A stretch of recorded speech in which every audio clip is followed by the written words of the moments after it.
पिछले एपिसोड में फ्यूगोलियन को एक स्पेशल मैजिक से अजीब सी जगह पर लेके जाया जाता है। पूरे किंगडम पर अटैक हो चुका है और शेफ एंड चार्मी अपने में ही मगन है।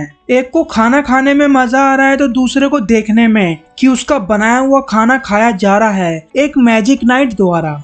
यूनो ने उस विच पर धमाकेदार अटैक किया था और वो उड़ते हुए इनके पास आ जाती है। शेफ वहां से भागने की सोच रहे होते हैं, भागो विच ने अटैक कर दिया। वो विच तनाव में होती है, इसलिए उसको और मैजिक यानी कि माना की जरूरत है। वो चार्मी का माना चुराने के लिए आगे बढ़ती है, पर चार्मी को लगता है कि वो उसका खाने लेने के लिए आ रही है। यूनो हवा में उड़ के इस विच को ढूंढ रहा होता है क्योंकि वो उसका माना सेंस कर सकता है, इसलिए ऑब्वियसली वो विच जिंदा है और वो उसको ठिकाने लगाने, उसको सबक सिखाने के लिए उसे ढूंढ रहा है। यूनो ने इस पावर को अभी मास्टर नहीं किया है अच्छे से, उसका बहुत तेजी से माना खर्च हो रहा है, अपनी लिमिट पर है वो उस विच का माना ओवरफ्लो होते हुए देख सकता है, तो इसलिए वो उसकी ओर बढ़ता है। चार्मी के मना करने पर भी वो उसके करीब आती है विच। जब बात खाने की हो तो चार्मी कैसे पीछे हट सकती है, वैसे वो विच खाना नहीं चार्मी का माना चुराने के लिए आती है यानी कि मैजिक। चार्मी एक मैच्योर लड़की में ट्रांसफॉर्म हो जाती है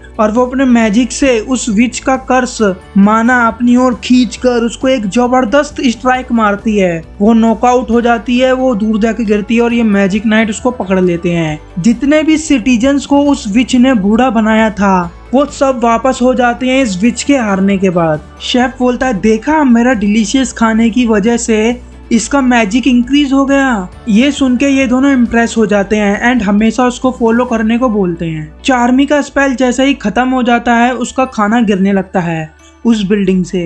वो रोते हुए उसको बचाने भागती है पर वो गिर जाता है। फिर यूनो उधर आता है एंड चार्मी के खाने को बचा लेता है। वो देखता है एक किड, एक बच्ची, मैंने जो अद्भुत मैजिकल पावर सेंस की थी वो इससे आ रही थी।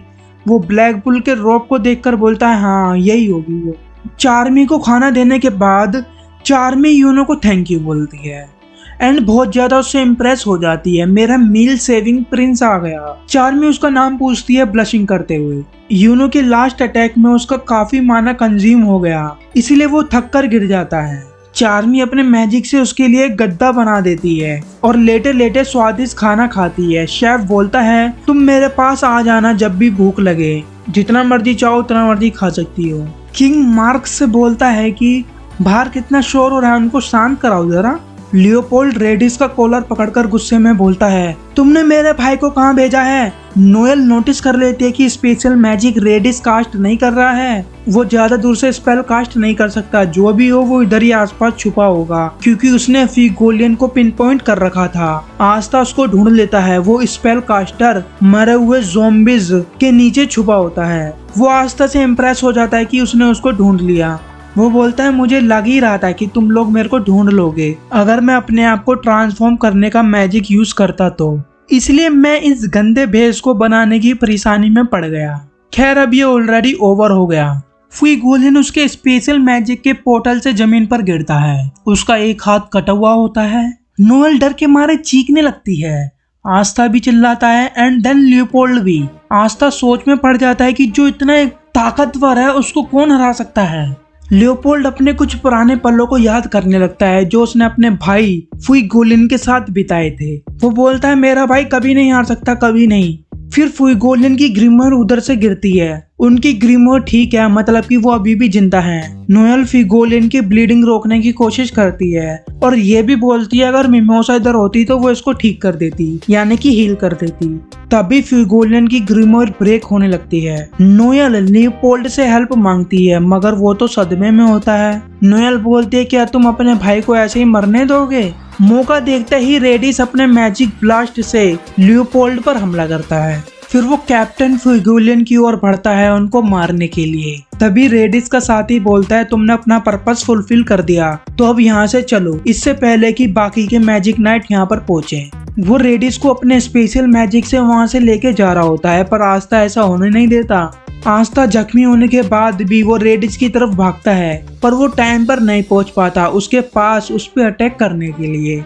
वो शांत रहकर सोचता है कि वो रेडिस को कैसे रोक सकता है, जैसे कि फ्यूगोलियन ने उसको बताया था बैटलफील्ड पर एकदम शांत रहना है। वो अपनी एक तलवार से उसको स्पेशल मैजिक की ओर फेंक कर नलीफाई कर देता है और दूसरी तलवार से उसके फेस पर एक कट मार देता है। वो जितनी भी बार वहां से भागने की कोशिश करता है, आस्था अपनी एंटी मैजिक स्वॉर्ड से उसको रोक देता है, उसके स्पेशल मैजिक को नलीफाई कर देता है। रेडिस दर्द के मारे चिल्लाता है। आस्था बोलता है, अब हुआ ना दर्द, मैं तुमको बताता हूँ दर्द क्या होता है, जो तुमने इतने सारे इनोसेंट पीपल को मारा और हर टाइम हंसते रहे। वो एक के बाद एक उसको पंच मारता है रेडिस को।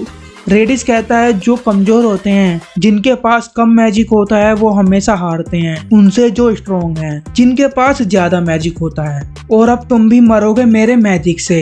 पर वो ऐसा कुछ नहीं कर पाता। आस्था उसको सही से पेल रहा होता है, ये बोलते हुए कि भले ही मेरे पास मैजिक ना हो, पर मैं इधर सबसे स्ट्रॉन्ग मैजिक नाइट हूँ और ये मैं सबको दिखा के ही रहूंगा जब मैं विजर्ड किंग बनूंगा। फिर वो वोल्टोस से हेल्प मांगता है। वोल्टोस भी आस्था की एंटी मैजिक स्वॉर्ड से परेशान होता है, इसीलिए वो मैजिक इकट्ठा करने लगता है आस्था पर अटैक करने के लिए। वो आस्था पर अटैक करता है अपने स्पेशल पोर्टल से। नोएल उसको देख लेती है और आस्था को बचने के लिए बोलती है, हालांकि वो अटैक उसको लगने ही वाला होता है कि लियोपोल्ड अपने मैजिक से उसको बचा लेता है। लियोपोल्ड भी अपने आप को संभाल लेता है, पैनिक करना बंद कर देता है।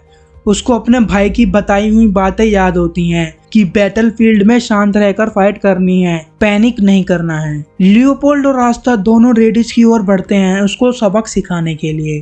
तभी बैकग्राउंड में आवाज सुनाई देती है, हमको मास्टर ने इधर भेजा तुमको देखने के लिए और तुम स्ट्रगल कर रहे हो, तुम तो हार रहे हो। हवा की लहर आस्था और लियोपोल्ड नोएल को तीनों को घेर लेती है। उधर दिखाई देता है कि अब उधर 5 लोग उनसे फाइट करने के लिए हैं। रेडिस बोलता है, अब बाजी पलट गई है बच्चे। आस्था को भी अब समझ आ जाता है कि अब मैंने और ब्लड खोया तो मेरी कंडीशन बहुत बुरी हो जाएगी।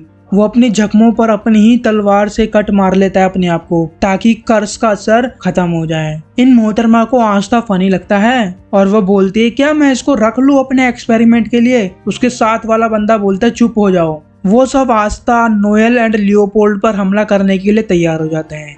इसी के साथ ये एपिसोड यहीं समाप्त होता है।